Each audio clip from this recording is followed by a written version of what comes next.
Dan in South Padre Island, Texas. Back to the phones we go. Welcome, sir. Great to have you with us. Hi. Well, Rush, my question is about Jorge Ramos. I'm not going to talk about how he was handled or he wasn't handled and all that. I don't care. What I'm talking about is the things that he did say, even though they were statements and not questions, I suppose. And I think it's personal between the two of them.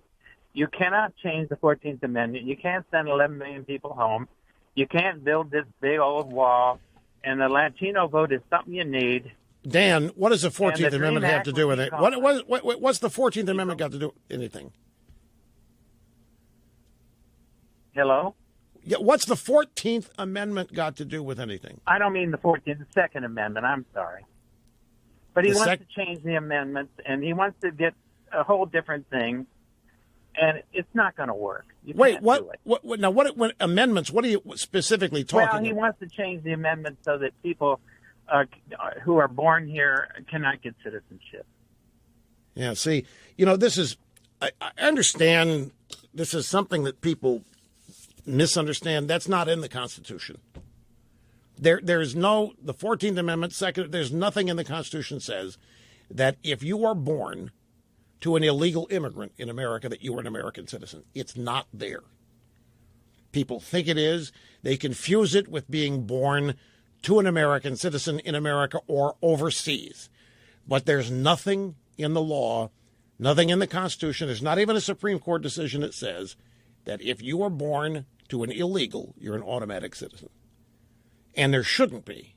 I mean, that's why the term anchor baby's been created, because we're making it happen. It happened to be an addendum to a Supreme Court decision, was added by Justice William Brennan. It's not even in the Constitution. Anyway, I got to take a break because I'm a little bit long here, but I appreciate the call, Dan. Thanks much.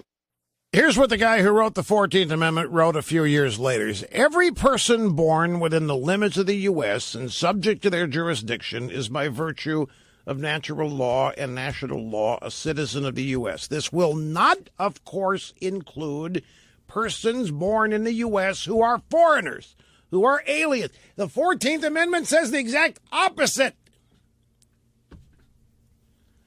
That's what the guy who wrote the amendment said a few years later. This does not, of course, include persons born in the U.S. who are foreigners, aliens, who belong to the families of ambassadors.